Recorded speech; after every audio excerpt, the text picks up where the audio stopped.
Welcome into the Hot Read podcast for Friday, August 4th. I'm your host, Easton Freeze, director of published content here at BroadwaySportsMedia.com. We're also brought to you by the 440 Podcast Network. And I'm joined as always by producer JT. JT, how are you? I'm good. I'm from a very different location today and will He's be remote today. I am remote today and will be remote for the rest of the week or so. In a different location after this next time, moving all across the country right now. Did they put you But in witness protection program? What are we doing? I think so. I think Okay. that's what's happening. Is that what it is? I gotcha. But I am excited because today is Kellen Mond versus Zach Wilson day. Super Yes. excited for that. Yes, it is Sicko Football Day. The worst football of the year is the first football of the year. The Hall of Fame game tonight.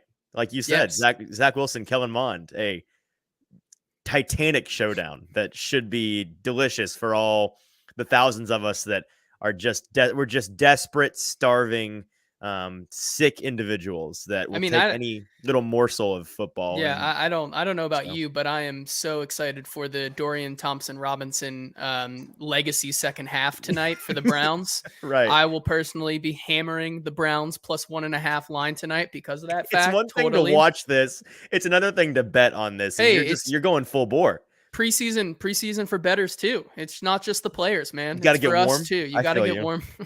So totally will be doing that tonight. Totally just not a joke, but excited to watch it. Unfortunately, apparently it's only on Peacock, so I guess I got to go out and get a free week, free trial for Peacock tonight, I guess. So we'll figure that out. So yeah, we'll see how that works throughout the season. I'm sure there are plenty of folks that are not quite sure what to do about that, and will begrudgingly end up getting it. If you want to be a part of the conversation today and you're joining us live, which we're about 30 minutes past when we said we'd be live, I had some technical difficulties that were then we were further delayed after that because of a rather unfortunate timing for a Titans news dump. The breaking news, if you're with us live on the Thursday of recording today's episode, the Titans have released offensive tackle Jamarco Jones. Going to get into all of that, what led to the release, what this means for the team going forward in just one moment. But if you are with us live, like D Good and Kenneth and Pretty Boy Lipschitz are in the comment section,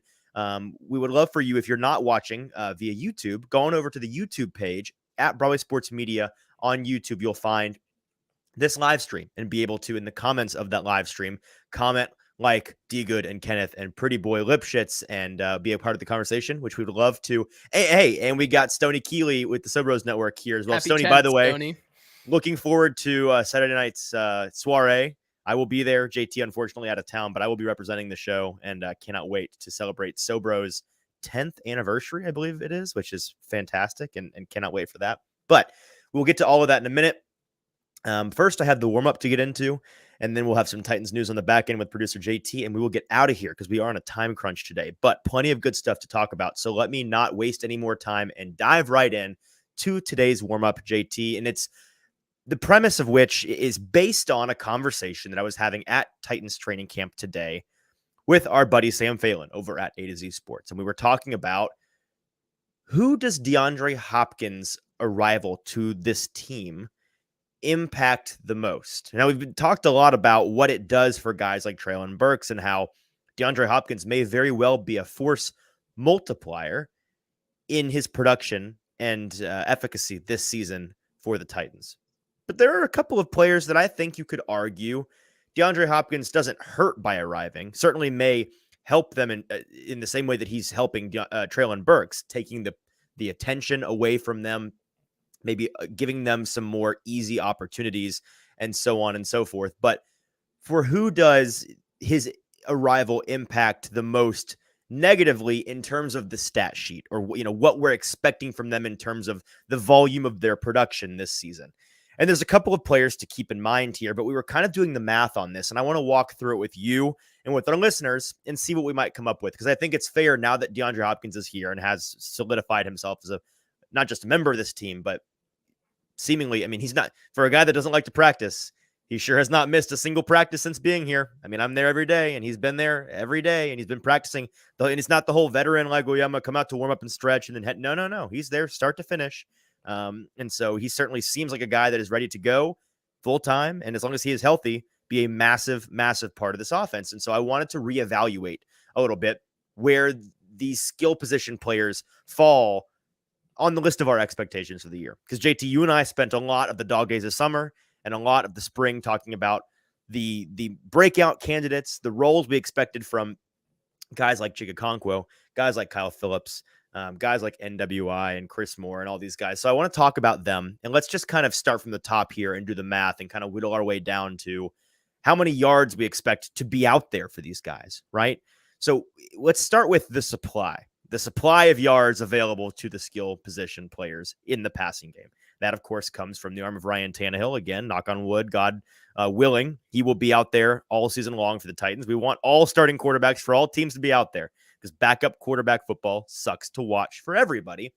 So as long as Ryan Tannehill is out there this season, looking at his stats from the past to get an idea of what a fair and reasonable estimate is for what kind of passing yard volume he will have for this season in the 2 years with the Tennessee Titans that he has played the entire year healthy. Of course, in 2019, he comes in about a third of the way into the season, takes over from Marcus Mariota.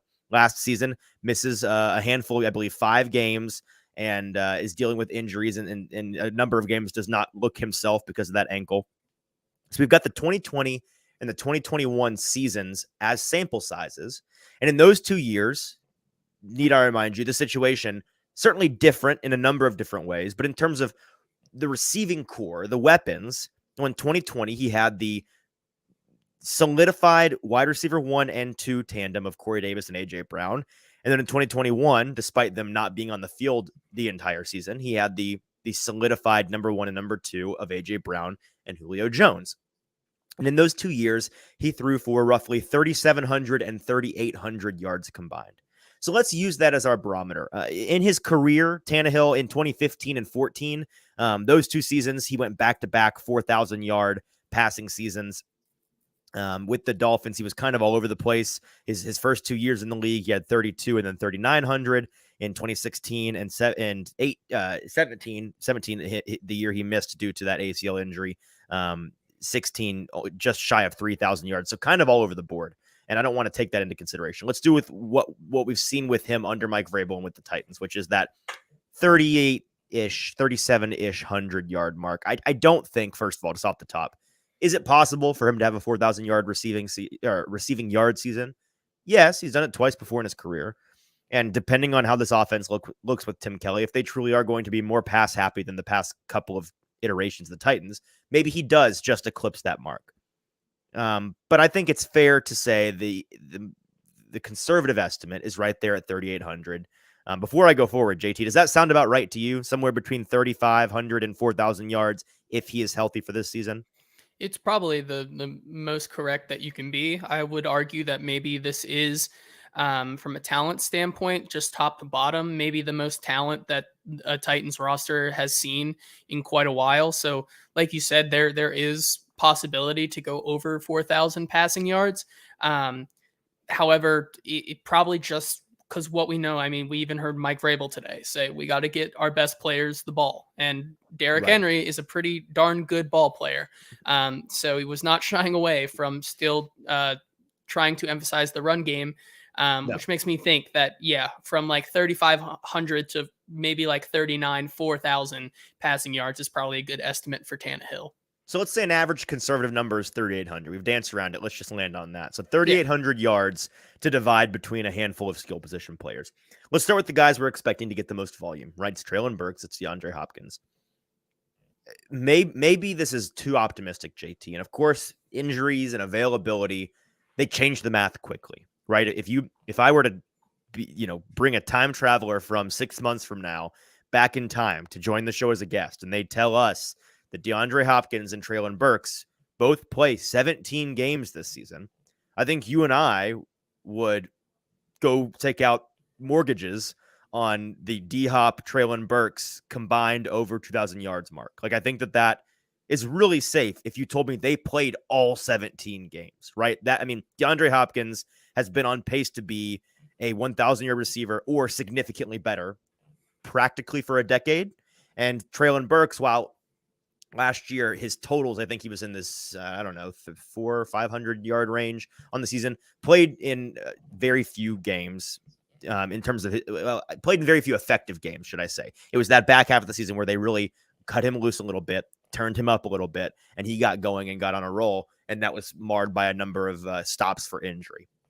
So a very small sample size in terms of games for him. We're expecting around 1,000-yard season for him, are we not? I mean, yes.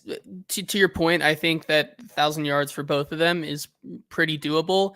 And if you tell me that's 1,200 from DeAndre Hopkins and 800 from Burke, like it's I think it's gonna be 2,000 split up however which way. And I would, yeah, I would agree with that. I saw a tweet the other day from PFF, of course, a classic PFF. Who's stopping this? Kind of like that. And it was like, what can DeAndre Hopkins do this year? And I just said basically, screw it. Here's what I'm projecting DeAndre Hopkins. And I said in the realm, because I was just looking for some engagement that day or whatever. So I said, but this is, I do stand by it, that I think DeAndre Hopkins is probably in the realm of 70 to 75 receptions for around 850 yards and 6 or 7 touchdowns, I think is where I'm realistically landing right now. Right. And I think I agree. And again, that could come in the iteration of 1,100 yards for Burks, 850 yards for Hopkins. Like 2,000 is not a hard and fast number. If you told me they as a duo turned out with 1,800 yards, or if they turned out with 2,200 yards, give or take 200 yards on that 2,000 number, feels about right for me. So let's just round it off at 2,000. And this if is like this, the Spider-Man meme where he's holding the bus back. That's what if is doing in this circumstance. They both play all the games. Now, based on their track record, just last season, not full career, but for Brooks, it's just one season. We know that the two of these players are liable to miss a game or two, at least. And I think it's reasonable to say, maybe they both play 14 to 15 games this year. Somebody tweaks a hammy, somebody, turns an ankle, whatever it may be. There's a big game at the end of the year, and in the penultimate game of the season doesn't matter. So they hold them out, whatever it looks like. I think that number maybe becomes 1,600, 1,500. It could change dramatically if, God forbid, somebody misses significant time. But let's say that they're right at that 1,800 to 2,000 yard mark on paper. So that takes out a massive chunk of the 3,800 yards we have available. That leaves us with about 1,800 to 2,000 yards left over to divvy up between a number of players not named Treylon Burks and DeAndre Hopkins. Just checking the comments here before we plow forward. Dr. Lipschitz said a birdie told him that they would likely be doing more like a 60% pass, 40% run this year, which sounds in line with what we've been hearing. So I don't doubt that may be the case, at least their plan. We'll see if that changes as they go. Logan asking, is JT okay? He is in an empty room and 300 feet from the camera. Blink twice if you need help, JT. So we've got about, so let's say 1,800 to 2,000 yards available to divide up between non-D-Hop and Burks individuals on this team. We need to consider, I'm gonna leave two players for last. I want to leave Chig and Kyle Phillips for last, because those are the two players that previously we had been looking at as like, oh, they may be breakout candidates this season before DeAndre Hopkins arrived. They also have, just one season of a track record, whereas some of these other players have a more significant body of work for us to go based off of. So if we've got 2,000 yards to work with, Chris Moore just last season amassed, and I'm pulling up his stats right now, he amassed just under 550 yards. Now, that was his first season with more than 250 yards. The previous season in Houston, he had 227. And so maybe we say, a conservative estimate, he takes up 300 to 400 of those yards. So now we're down to about 1,600 yards left to give out. Derrick Henry last season was his best receiving season, and they continue to want to utilize him. And I mean, Tim Kelly, offensive coordinator for the Titans, told us yesterday that Derrick Henry is essentially still the engine of this team. He's still the focal point of the offense. They're still going to operate through Derrick, whether that is running on the ground for the most part, but also they continue to utilize him in the passing game more and more each year. And in practice, I can tell you for certain, they are looking to pass to him and use him in the screen game. And as we've talked about for a long, long time, JT, the number one, like if you can do one thing with Derrick Henry, you're going to be in good shape as a ball club. If you can get Derrick Henry about 5 steps without being touched, you're going to be in pretty good shape that game. If you can consistently give him 4 to 5 steps without being touched, you're going to be in good shape. And so that's what they try to do in the screen game constantly, and it works to their favor. Whereas last season, he ended up with just 2 yards shy of 400 yards. The previous season, he had 150. So let's say he has about 300 yards receiving this season. Okay, now we're down to about 1,300 yards to give out. Tyjae Spears, we've been talking about it. I expect him to gobble up at least 100 or 200 of those receiving yards. I was going to say 100, definitely. If not more. Yeah, let's say 150, 100. Okay, so now we're down to about 1,150-ish yards to give out. NWI last season, looking at his numbers, he's a guy that is for sure making this team. And in the past 2 years, yes, he's gotten some more play because there's been a number of injuries, and he's been forced onto the field more than the Titans on paper would like to be. But he's also continuing to get better, and the team is continuing to trust him more, and he's continuing to become more and more of a veteran in that room. And so could he be in line for a similar sample size to the last 2 seasons? I think yes, maybe just a little bit depleted. But in the last 2 years, he's had 475 and 400 yards. So I would say 200 to 300 yards go to him. Let's call it 250. Okay, now we're down to about 900 yards left to hand out. And then you have to consider where Chig and Kyle Phillips fall into that equation. Previously, before DeAndre Hopkins arrived, we were talking about Chig like he could be in that 800 to 1,000 yard receiving territory and be, if he broke out, a top 5 tight end in the league. Again, that was when we were saying, hey guys, Chig Okonkwo may very well be your wide receiver 2 in terms of volume on this team. That's obviously not going to be the case anymore. DeAndre Hopkins is around. They're changing the composition of this team. They're changing the game plan. Kyle Phillips is a guy that before DeAndre Hopkins came, and we've talked about how DeAndre is probably going to play a lot in the slot this year. He's going to probably take some snaps away, maybe significant snaps away from Kyle Phillips. That's going to deplete his workload a lot as well. If I said that there were 900 yards to divide between Chig and Kyle Phillips this season, JT, I know my answer, and I'm guessing it's the same as yours, but just so I don't put the words in your mouth, who would you expect to get the lion's share of that 900-yard pie? I'm going with Chig. Yeah, no, I am as well. I think that it would be something like if you told me that they had 900 yards combined, like Chig 650. That's what I would think too. Kyle Phillips 250, 600, 300, something like that. I mean, if you look at last year, like Tyler Higbee had 620 yards, and that was for reference, like even when Chig Okonkwo wasn't being used last year, he still had 450 yards. On the season. And he really was an actual player in about half the games, like half. Exactly. So right. I would expect him to be in that like Dalton Schultz-esque area of like 600 to 700 yards this season.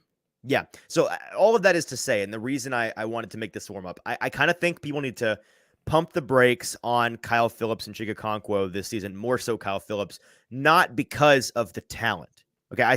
This is not me mental gymnasticsing my way around being high on Kyle Phillips for the past year and a half and trying to find a way to get off of the train without saying that I was wrong. I don't think that I was wrong. I just think that the composition of this team changes.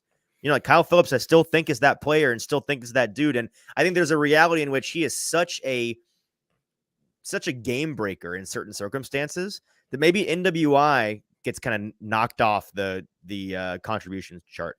Maybe Tyjae Spears isn't nearly as effective in year 1 because they're wanting to use Kyle Phillips in the dump off game more than they want to use Tyjae Spears. Maybe Chris Moore as a more elderly wide receiver. First of all, maybe he doesn't stay on the field the whole season, and so a lot of those yards go somewhere else. Or maybe he's not utilized nearly as much as we were once expecting. Again, Treylon Burks, DeAndre Hopkins, not impossible for one or both of them to miss significant time this year, and that becomes a lot of yards available for the taking. So all of that is to say, I think that it's a more conservative year for those two players, but more so Kyle Phillips than we had been talking about beforehand. And so I kind of wanted to just put that math out there to kind of set our expectations. This is going to be a cool thing to maybe revisit at the very end of the year and be like, okay, how did the pieces of the pie really fall? And that's what we can do with this. All right, enough of my rambling on the warm-up today, JT. I know we're on a time crunch here, and we've got a couple of things, a little bit of a different show in terms of a training camp review today. I'm not going to get into the nitty-gritty that I've gotten into the past couple of days. I want to really just hit the highlights, and we don't have a ton to share with folks in terms of, I don't have any clips today. I decided to not pull any clips. I'm not going to give you drive analyses of the different quarterbacks or anything like that. I just want to touch on some topics that are rattling around my brain. We've got 3 or 4 weeks coming up for me to give plenty of those full practice rundowns, and we did that on Tuesday. So if you want one of those, go to Tuesday's episode, and that was a very good practice for that. Today's practice was a little bit different because we started in the pouring rain. I showed up to practice in the rain, in the thundering rain, expecting fully for us to be in the bubble. And so I did not bring an umbrella. I did not bring a raincoat. I was wearing this polo and not a hat. The reason I'm wearing a hat now is because my hair was drenched for most of the day, as was my clothing, because we spent the first 30-ish minutes of practice, maybe a little bit less, out in the pouring rain, which it's obviously not cold in August in Nashville, so not cold rain, but very wet. And Mike Vrabel comes bursting out of that door when we're talking to the position coaches at the beginning of the day with a Lowe's, like Home Depot sized bucket with footballs in it filled with water, which is the universal training camp signal for a wet ball drill. And it's like, oh God, okay, guess we're staying outside today. Cool. Didn't think we'd be doing that. Maybe fortunately for those of us in the media that were getting drenched and didn't have rain jackets, it did start to lightning at the Titans facility. So we had to go into the bubble for the majority of practice, but we got plenty of wet ball drills. And I want to point out one thing on the wet portion of practice today. DeAndre Hopkins is known for his massive hands. JT, I don't know if you're aware of this, but it's pretty well known at this point that dude's got some big old mitts on him. He was doing in the rain something that it looked like he'd done this a number of times before. And I don't know if it's a haha, my hands are way bigger than you fun thing, or this is a good drill for ball security, probably a combination of the two. But he was going player by player in the Titans wide receiver core with a football. And he was challenging guys to kind of a football tug of war with the wet ball in the rain. And with a number of Titans wide receivers, if you want to see a clip of this, a brief video of it, go to my Twitter account at Easton Freeze and you'll find it there. He was one-handed tug of warring a football with like Kyle Phillips and Mason Kinsey holding the ball with two hands, trying to yank this wet football in the rain out of DeAndre Hopkins' one hand and struggling to do so. And so it was a really, really funny juxtaposition between those two things. And just the dude's got some big old paws on him. His wide receiver coach this morning was talking to us. We asked him what's the one thing he didn't quite know about DeAndre Hopkins before DeAndre got to Nashville. And he was like, I knew the dude had big hands, but I didn't know they were that big. And so he and Traylon Burks are definitely members of the all hands team. A couple of other things from practice today. I say a couple of other things. I'm bearing the lead here with the wet football drill hands. I forgot that we had some breaking news right before the show, JT. The Titans have cut offensive tackle Jamarco Jones. And it's funny because we were going to start out the sights and sounds from training camp portion of today's show with a subject I had titled Jamarco Jones trying to slap his way out of a job. Well, he slapped his way out of a job, JT. Right as I was typing that, the Titans announced around 3 p.m. on Thursday that they had released Jamarco Jones. Here's the context of this if folks haven't been paying attention to training camp.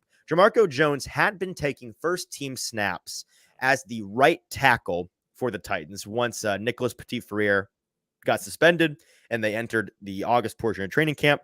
They had very few decent options on the team, Jamarco Jones being one of those decent options. And so they were continuing to get him first team snaps at the right tackle position. And he, frankly, JT, we felt like had a golden opportunity, was perfectly positioned to win himself the starting right tackle job for the first month and a half of the season, at the very least. Like, I thought that he was probably the leader in the clubhouse to do that. We agreed on that, correct? Yeah, I mean, I always said that there was a few dark horse candidates, but if you had to pick someone that was probably in line for it, Jamarco Jones was that guy. And they continued to treat him that way this week when we were in padded practice. To start the practices, he was getting those first team reps. But then in the most recent two practices, so today on Thursday and on Tuesday, he did things early on in practice. They got him sent off the practice field early and have now ultimately resulted in him losing his job. On Tuesday, Jones was one of the two guys in the first fight of training camp. He got into a scuffle with defensive tackle Jeffrey Simmons, and the two of them were punished with banishment to the sand pit to work on their technique, which was the prescribed punishment for fighting in training camp. As Mike Vrabel has said, that falls squarely within the dumb shit that hurts the team category, which he likes to point out constantly in his media availability. And so the two of them got really on the, I think the third or fourth play of practice on Tuesday, banished to the sand pit, and they didn't get to return for team drills until much later on in practice. Then today at Thursday's practice, he started out again inside the bubble during 11s and sevens, or not sevens. Linemen aren't on for sevens. That's the whole point. During 11s, and it wasn't as early on, but it was certainly in the first 20 minutes of practice. He gets himself sent off early for not late after the whistle, but late developing in the play, dirty and what would have been a penalized backside hit on linebacker Chance Campbell on, I believe it was a Tyjae Spears end around or screen run play. It was a ball in Tyjae Spears' hands near the boundary, and Jamarco Jones rather violent. I mean, because you got to understand, we are in pads, but it's not live tackling right now, right? It's a lot of mock tackling. It's, you drop a shoulder on a guy and you pop pads, but nobody's going to the ground. I've not seen somebody fully take somebody to the ground wrapped up in a proper form tackle. And so that's not really the realm that we're in. It's kind of, we're in the middle zone of live drills. And so when a guy lays a block like that on somebody that lays them out, it catches your attention. And it's a moment of like, whoa. And sometimes it's a good thing. Sometimes it's like, well, okay, throw a little energy in there. I like it. Pop pads a little bit harder next time. Let's see it. Maybe the other guy that got thrown needs to put a little more effort in. That was not the case here. It was a blind side block that resulted in the laying out of Chance Campbell and Arden Key, Aziz Al-Shaair, I believe. It was either Aziz or Arden. One of the two were on the field, and they were rather displeased with this activity. And they let Jamarco Jones and the offense know that they were rather displeased that Jones was not taking care of his teammates, which you got to take care of your teammates, man. Like, that's the whole point. We don't do that. We talked to Mike Vrabel about that block, about that hit after practice, between the end of practice and Jamarco Jones ultimately being waived. He said that that's something that definitely falls into that dumb shit category, or he didn't say that exactly, but that's what he was alluding to. He said that it was absolutely something that would have been penalized in a game. We don't want to practice that way. You got to take better care of your teammates, et cetera, et cetera. And so he was very critical of that decision. And then after he was critical of that decision in the press conference, less than 2 hours later, Jamarco Jones is unemployed. He is out of a job and blows a golden opportunity to win that right tackle spot to start the season. So where does this leave the Titans? Cutting Jones, waiving Jones, it saves the Titans about $2 million, a little bit over $2 million in cap savings. And in terms of who's going to play that right tackle position now, the list was thin. It's a lot thinner now because the guy that we thought was the best bet is gone. Chris Hubbard, the journeyman gadget swing tackle that they brought in instead of George Fant recently, who has not played the position in a number of years. He was the guy the past 2 days at practice when Jamarco Jones got himself in trouble with dumb anger management issues that would then assume all of those first team snaps. And so he's gotten a lot of them, and he's about to get a lot more, I'd imagine, considering the circumstances. But he is a guy that is on the older side. He's a guy that is on the side of inexperience, at least recently, has not played a lot of that position. And so there's certainly concern there. It's a pretty dire situation. Even more dire, the prospect, the possibility of Andrew Rupchich, who, if you're saying, who is that? That's a fair point to make. Who is that indeed? A guy that has not really done anything in his NFL career. And then rookies, Jalen Duncan, 6th rounder, who we have determined both as a prospect and with my own 2 eyeballs at camp, this guy is not close to ready. He is a guy with a lot of potential. And we said that coming out, and we thought it was a nice pick as a developmental prospect. But developmental is the key word. And this guy cannot go on the field this season to play at a starting tackle position. There's just no way. His play strength is poor. His technique is poor. He needs a lot of polish before he may end up becoming a finished product in the NFL in the future.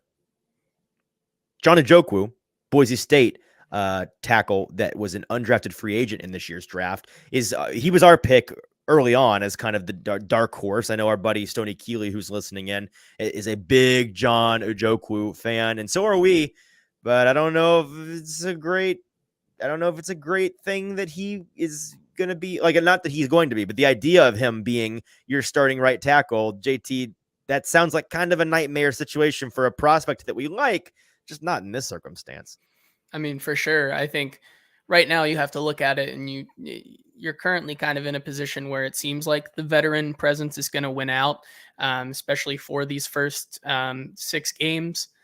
I think definitely, even with Jalen Duncan kind of not being ready for the field, whatever, even if Ojukwu is like looking the part, I think you still go with a veteran guy over just someone who is very raw and unexperienced. Yeah, I agree. It's a difficult choice, and it makes you wonder, well, okay, maybe the Titans go out and get somebody. The top of the market was kind of George Fant and Chris Hubbard, my friend. Yeah. Like that's And about and all you and got. I did tweet out when I saw this. I really don't think they make this move if they aren't confident in Chris Hubbard or Andrew Rupchich or Well, maybe one of these other guys. Like I I get really that. find it hard to, because you obviously are trying to compete this year, and even if it is a character issue and something that you do not, I feel like at some point it just outweighs kind of the necessity of someone like Jamarco Jones to play. It kind of outweighs his character issue that he's having. Mm. And it just feels like to me that you don't do that unless you are confident that one of these guys can do just as good of a job as Jamarco Jones. Well, 100%, I get your logic, and I understand where you're coming from. But I was talking to Tyler Rowland on Twitter over at Locked On Titans about this pretty much 20 minutes before the news came out that he was losing his job, and he was quote tweeting the video of Mike Vrabel talking about the hit and talking about Jamarco Jones, and he essentially said, to paraphrase, this guy looks like he's fed up with Jamarco Jones, and he said that Tyler, is also upset with and fed up with Jamarco Jones, like, get him out of here. And I replied, I understand that, and I get that it seems like he's fed up with them, but they also continue to give the guy first team reps at the beginning of practices. So, like, I don't know, man. And yet they continue to do that.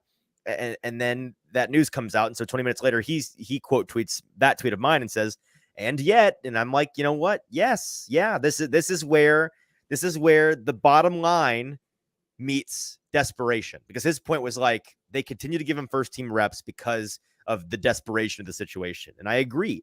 But at some point, desperation has to run into the brick wall that is the bottom line. And this is that wall, I think. And so I do wonder, because again, after Tuesday and him losing all those first team reps and the behavioral issue, it would have made perfect sense for today him to be back out there, but with the second or third team guys. Like, yep, you have to re-earn that first team rep. And they put him back out there immediately with the first team reps. And so that's a situation where I think they were between a rock and a hard place, and they may have decided, you know what? It may not be in the best interest talent-wise of this team for him to not be here. But if in the first week of padded practice, before actual tackling, before you're facing opponents that actually dislike you, because you're playing your own team, like, these defenders aren't talking a bunch of nonsense to you, and it's not personal, and they don't actually hate you. Like, they're just playing around, If he can't control his temper in consecutive days in this situation, how can we expect him to not maybe be the best talent available at tackle in September, but how can we expect him not to get 3 massive back-breaking penalties because he can't control himself on the field? And I think that's what that ultimately came down to. Let's move on to 2 more topics from today's training camp that I want to touch on, and then some Titans news from JT, and then we'll get out of here. The first of which is let's start with this, the field turf. I want to mention briefly, we talked about this in the spring when the news came out. The Titans would be going at Nissan Stadium from regular field grass, regular grass on the field, to field turf, artificial surface that they'd be installing this offseason. It was my understanding that they installed it in the spring, although JT, you actually been there. It's working some of the games, or working some of the practices. Working some of the what's the word? Concerts. Thank you. For the summer. they're not all out there on the grass, right? So does the grass come up in sections, you think? It's Most likely. I mean, okay. there really is no grass right there now. I think it Because is I just saw a like picture from somebody that worked, like I saw a private picture sent to me, somebody that works on the field crew of the new turf in like March. So I know it exists. I just don't think it's been out. I think they probably pulled it up. They're going to put it back down. But it's there. And it is a monofilament matrix helix turf, if I'm recalling correctly, with organic infill, a combination of cork and coconut. Which, if you want to go see that up close, I have pictures of that on my Twitter account, or my X account rather, at Easton Freeze. If you want to see that up close, because it's the same surface they have installed in the Titans bubble where we were for the majority of today's practice, and it is. I want to mention, if people had forgotten about that, like a reminder, they'll be on turf this year. But also, after having some time today, and it was not my first time in there, but my first time for a long practice in there, after having some time to stand around on it for an extended period of time, move around on it, I, like a goober, ran around a little bit on it just to kind of like feel what it felt like. And I'm not wearing cleats, obviously. And then I talked to my buddies, Austin Stanley, and who else was I talking to? Austin Stanley and somebody else. We were talking about the way that it feels, and we all kind of agreed, like, this kind of just sucks. Like it's makes your knees kind of hurt after a while. It just is a weird surface, and I said, I've always been a staunch believer that not all natural grass is good grass, but all fake grass is bad grass. And so I kind of think that is the Stoney says that he loves the visual of Easton out there running routes to provide more thorough journalism to us. That's what I'm here for, Stoney. I'm trying to give you the real insight that you're looking for, and embarrass myself in front of professional athletes in the process. But yeah, I remain highly skeptical the players aren't going to hate this. I'll believe it when I see it, JT. I know you and I will both probably have an opportunity to get out there at some point at the beginning of the season. We'll be at Nissan Stadium and see how things go. I'm not saying it'll be ACL City everywhere, but I'm not saying that they're not going to secretly hate it. I'm not saying it may not lead to some injuries that are make you wonder a little bit, right? Yeah, for sure. I mean, it definitely will be interesting because once one ACL happens, it's just like the immediate reaction, either one way or the other. It's going to be Yes. very, very immediate. Yeah, no, I agree. All right, last topic before some odds and ends. I want to talk about two offensive players that are making me think, JT, and I want your help on this because I want us to kind of just talk this math out again like we did in the warm-up today. There are two players that I continue to watch at practice that are making me think a lot about the 53-man roster and the skill positions that will make this roster. JT, I was in the car a lot yesterday traveling, and while I was doing as a passenger, and I was on my phone just kind of fiddling around with, if I was making a 53-man roster projection, which I plan to do at some point in the next week or so, what would it look like right now based on what I've seen? And these two guys were stumping me. It's wide receiver Reggie Roberson Jr. and tight end Alize Mack. That if the 53-man roster came out today, which it does not, doesn't come out for another month or so, but if it came out today, I would be shocked to see either of these guys not on that list based on what we've seen from them in practice.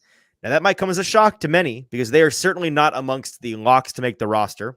And they are arguably not amongst the guys that were really pressing to make this roster even a week ago.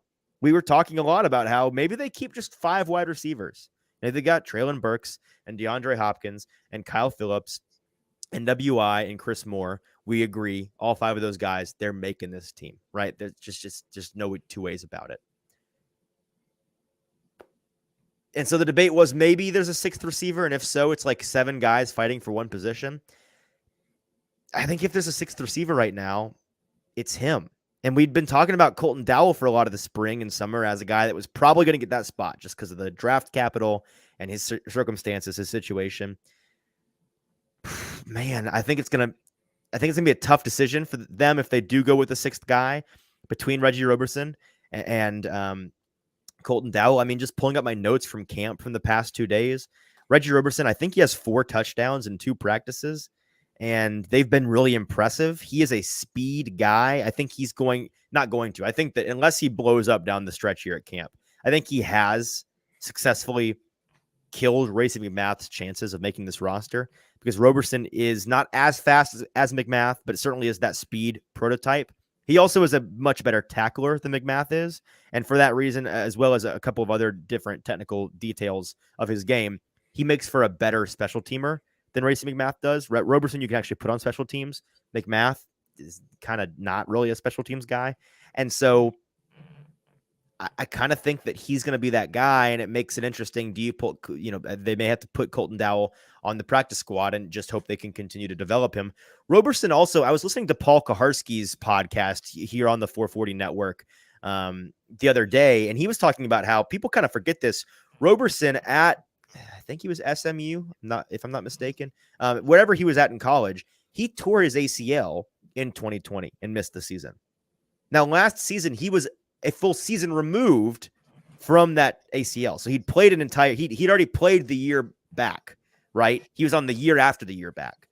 But as we know with ACL injuries, JT, depending on the severity, depending on the complications, and depending a lot on the timing during that season, how quickly a player comes back really, really can vary dramatically.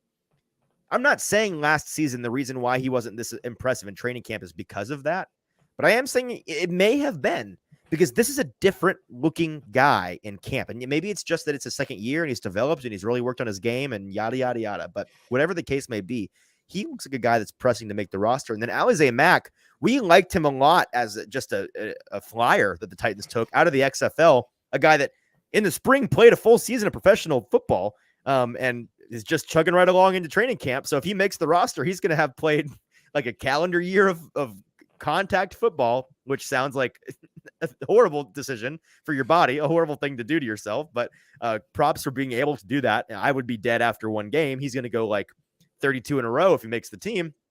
And he's somebody that continues to make significant progress. And pretty much every single day at camp, he is grabbing our attention with some phenomenal play. In the 7-on-7, or excuse me, I think it was the 11s, regardless, during team drills today, marching down the field, Will Levis looked like crap during one series, and he was working with some guys that were not giving him any help, but he was not making good throws at all, overthrowing guys, dirtying the ball, being indecisive. And it was 4th down, incomplete. Mike Vrabel throws a very convenient face mask on the defense penalty, which was essentially a phantom face mask because I want to extend this drive because I want to see my rookie quarterback try again.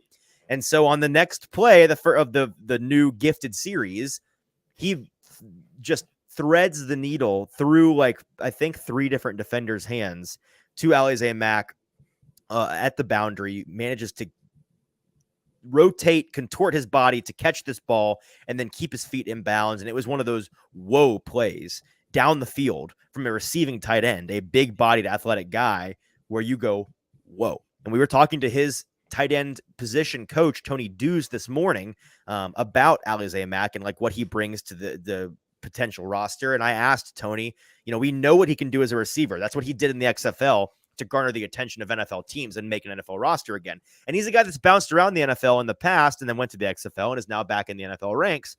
What is it about him as a blocker that you think could make him an asset to the team? And he was very complimentary of the fact that, hey, this is a guy that is big and athletic. And as we know, what is maybe the biggest and most athletic position on the field? It's edge rushers. And so that's what tight ends need to be able to hang with. And this is a guy now, Alize Mack, that he thinks his physical skill set may allow for him to do just that. And so he may have a role as a blocker on this team.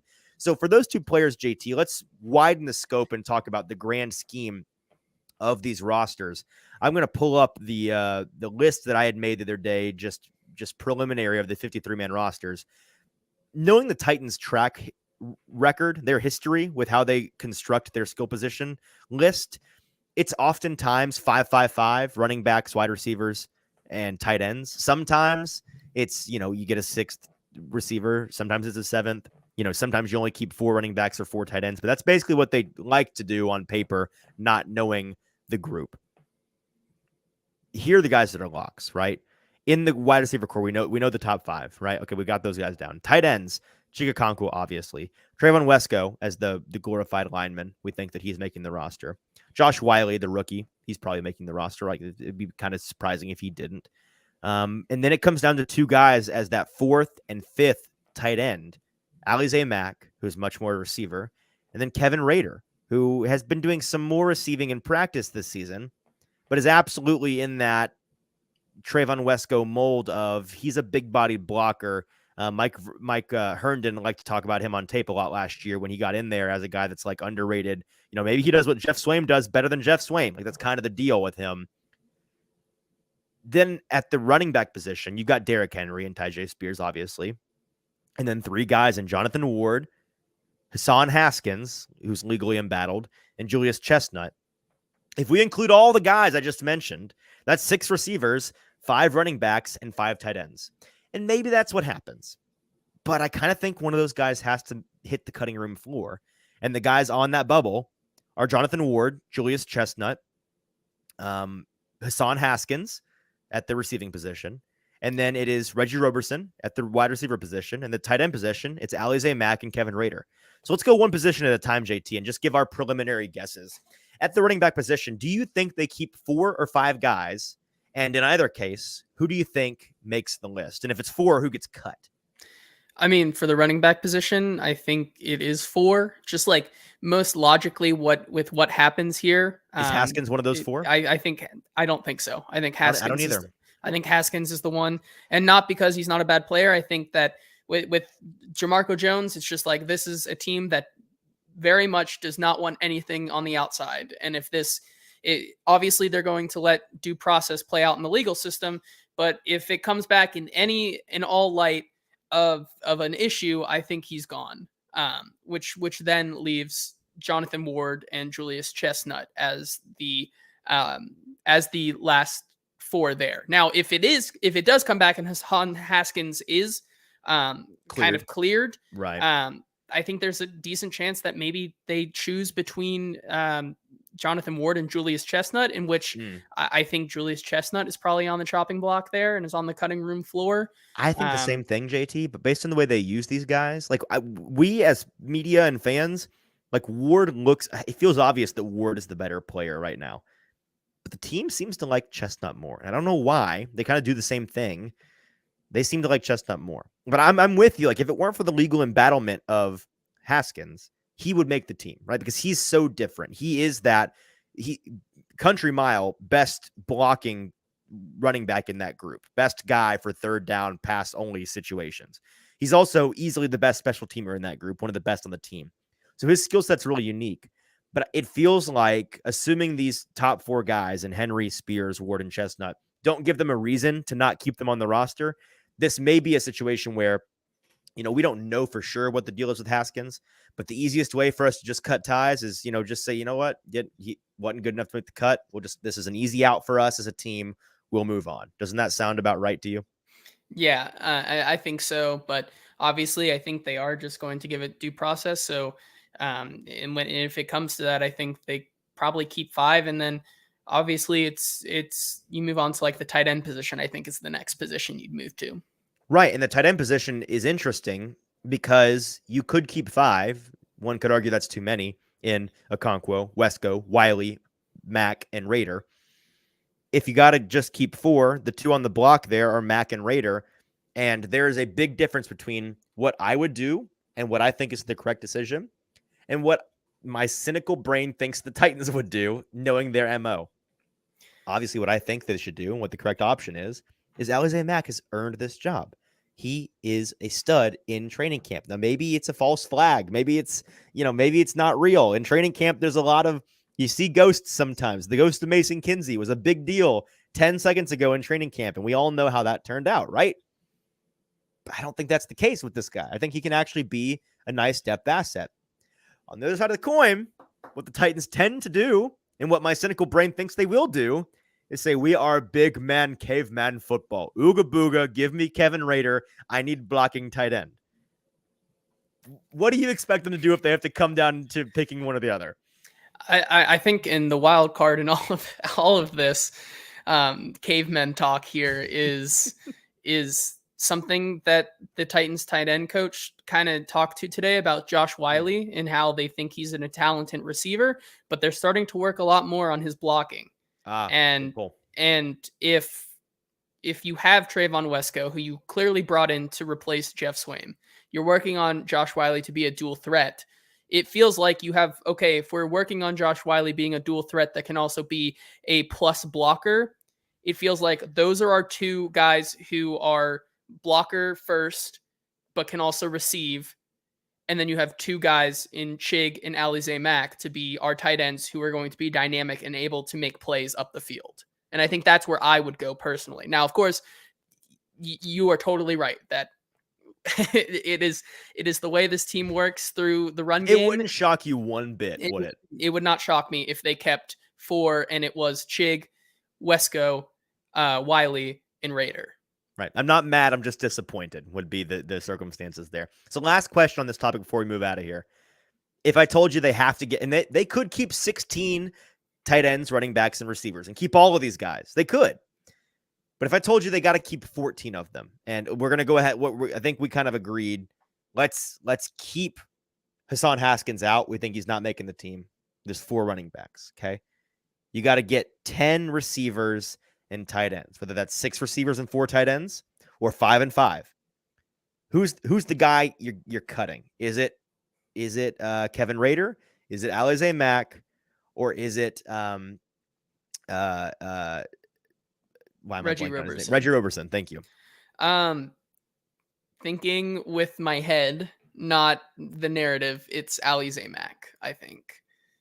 If you're saying you're trying to predict the list, that's your prediction. If I'm predicting it, I think it's Alize Mack.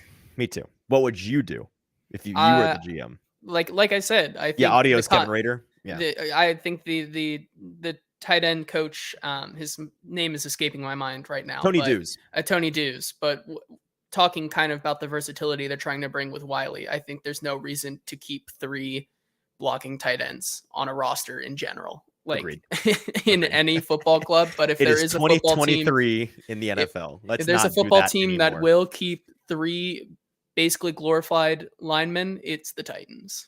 Well, and you have to consider of those 3 guys, you got to put one, Roberson, Mack, Raider. You got to put one on the practice squad and cross your fingers they're still available if you need them later. It's got to be Raider, right? He's the one least likely to get picked up, don't you think? I mean, you never know. There's a guy out there named Monty Ossenfort who just loves signing old Titans like Arthur Dennis Smith Bailey. Still exists. He's still around. Dadgummit. Jeff Swaim. So, like anything can happen. Anything can happen. All right, a couple odds and ends from today's practice before we get to the news with producer JT. Kicking battle update. It was a perfect day for Caleb Shudak out there. He hit from 33 twice and then 40, 42, 46, 48, and a 52-yard kick that, I'm not going to lie, I dropped my jaw on that one because that John was good from 62. I mean, this thing, he put it through the uprights, and if you were just looking at the field goal posts and where the ball crossed, you'd have been like, what was that, from 41? No, my friend, that was from 52. I don't know how he got a hold of that ball, but he got a hold of that ball, and it was a very impressive one. So another perfect day for Shudak. All I'll say on the kicking battle, and I'll continue to say, as long as both of these guys continue to miss 0 or 1 kicks per day in camp, it's ultimately going to come down to those two going back and forth in the preseason games. Who can do it in a game situation with a live bullet being thrown at them? And then, if that's still a tie, I think JT, you and I agree. I think tie goes to the runner here, and the runner is the big guy, and the big guy is our boy Trey Wolf. Wolfpack stand up. I think that they will defer to him if it's a true tie, and it will not be fair to Caleb Shudak. It will not be fair because I think there's a very real circumstance where he does everything in his power to win this job, and he is perfect, and it does not matter. They just defer to the extra power of Trey Wolf, and that's kind of where I see this maybe potentially ending up. Is that kind of what you're feeling? I mean, yeah, but with all this kind of talk about the philosophicals of the Tennessee Titans and how they run their team, it feels like maybe with the intention of frustrating fans. Yes. Yeah. And it feels like since Caleb has maybe been around here a little longer and kind of seniority card. Maybe. I mean, with the Titans they like guys in practice and during training camp. They like guys who get the culture. And I mean, Caleb Mason Kinsey Hive, stand up. literally, like, Yeah. it's like Caleb Shudak has been there for a year. And if it is a tie, like, just thinking from a Titans front office perspective, I don't see why they wouldn't keep Shudak in that situation. And like, I still am like Trey Wolf, because I just think the Wolf Pack is like a fun name and that could be really cool this season. And like, I think you are right. He has the more power. He is bigger and stronger. It's just but fact, I mean, Shudak's been here. So it's true. That's going to be it for the notes of mine from training camp. So let's get to some Titans news with producer JT, and then we'll get on out of here. Yeah, so one of the big things that occurred a little bit late last night, the Titans agreed to terms with center Jimmy Murray.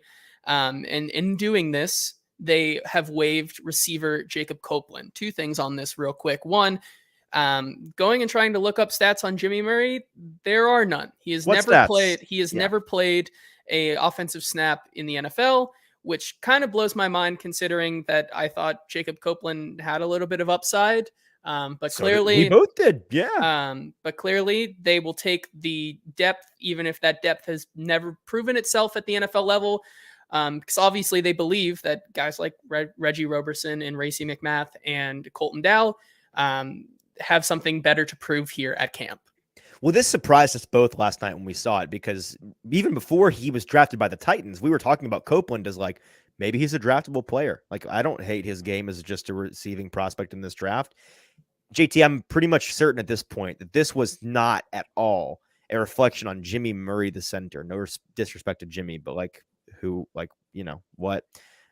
This is a reflection of just how disposable they felt Jacob Copeland is. Because we asked today, Mike Vrabel, friend of the show, Nick Suss, asked what it was about Jimmy Murray that made them want to bring him in. And Vrabel basically said, we've got 3 quarterbacks right now. We would like 3 different line units with 3 different centers. And so essentially just said we needed a body. And we went with so without saying it, he essentially said we needed a body and we had to get rid of a body. And so we found the most dispensable guy on the roster, and it sounds like the most dispensable guy on the roster was Jacob Copeland. So clearly he had not making the impression that we thought he would make in that room. And I guess it had to be either him or Kieran Jackson to pop, and it's been Jackson so far for sure. Yeah, moving on here, having to do with the AFC South rival Houston Texans. Their center, Scott Quessenberry, had torn his ACL and MCL earlier today. A league source confirmed. So he is out for the season, which means a guy that we talked about in the past, Juice Scruggs out of Penn State, will now kind of be in the limelight here to step up. Yeah, rookie Juice Scruggs, member of the all-name team, a guy that we really liked as a prospect coming out in this year's draft, was already battling, from what I understand, in Texans camp for that starter job, and I think he was the one kind of leading that battle. Like, he was ultimately on track to earn that job, but whether he is ready or not now, he's going to be thrust into that starting center position, you'd imagine, for the Texans. So somewhat significant news for an AFC South rival. Moving on, former Titans safety Joshua Kalu worked out for the Steelers this morning. The two sides did not immediately reach a deal per league sources, but just another notable name with another team.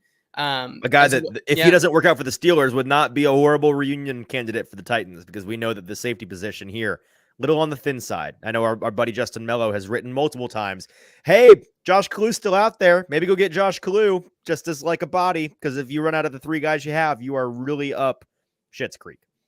Yeah, two other things before we get out of here. The Colts had tried out a number of running backs yesterday, including Kenyon Drake, That's crazy. Benny Snell, and Divine Ozigbo.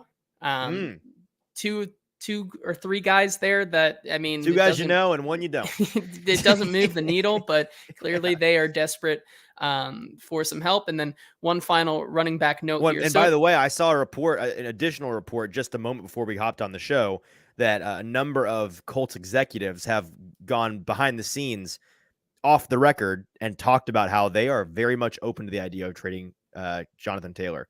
Now, we've talked about how we don't think there's a trade that exists out there unless they're willing to take very, very little. But maybe they're willing to take very, very little. Something to keep an eye on. Yeah, and then finally, it was reported earlier this week that Sony Michel has retired.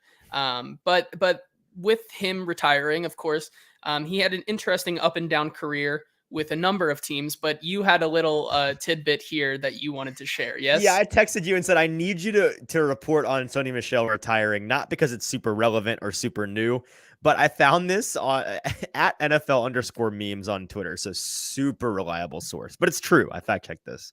Stetson Bennett, who was for a brief period of time Sony Michel's Rams teammate, was previously his teammate when they were on the same team together at Georgia. Sony Michel, of course, retired this week. So that means that Sony Michel was drafted in the first round of the NFL draft, played for 4 different NFL teams, won 2 Super Bowl rings, and then retired, all while Stetson Bennett was still in college. So shout out to our 5th year, 6th year, 7th year king, super senior himself, Stetson Bennett, for being the eternal 30-year-old college man who finally has graduated to the NFL. Shout out to him. Yeah, for sure. And that's going to do it for our news today. All right, that's producer JT with the news, and that is it for our show today. Thank you to everyone for tuning in. Thank you to producer JT for not killing me for going way over his prescribed hard out. I expected him to just dip out randomly at any moment, and he didn't. He stuck with it. That shows his dedication to the show. I won't make it too long here at the end. Make sure to rate, review, and subscribe to us. Follow us on all socials at Hot Read Pod on Twitter and Instagram and TikTok. We are partnered now with Zen Sportsbook. So if you want to get into the newest sports betting platform in the state of Tennessee, you got to use our plus code 1.5 tonight. Browns plus 1.5 tonight, baby, on Zen Sportsbook. Use code HOTPOD, HOTPOD. When you sign up, that's the referral code you got to use, HOTPOD, HOTPOD. With Zen Sportsbook, you get 5% welcome bonus cash back in your pocket for the first 15 days, and then 3% cash back bonus in your pocket, win or lose, 3% on all of your betting volume forever. That's an awesome deal, and you can only get it if you use code HOTPOD, HOTPOD, when you sign up with Zen Sportsbook. That's going to be it from us this week. Hope you guys enjoyed. We'll be back with another week of training camp coverage and maybe some guests to come along. I know our buddy Nick Suss talked to me today about potentially coming on the show next week, and we love talking to him, so maybe he'll stop by. We'll be back with a 3-show week again, starting first thing Monday morning. Until then, for producer JT, I'm your host, Easton Freeze. This has been the Hot Read Podcast, and we'll talk to you next week.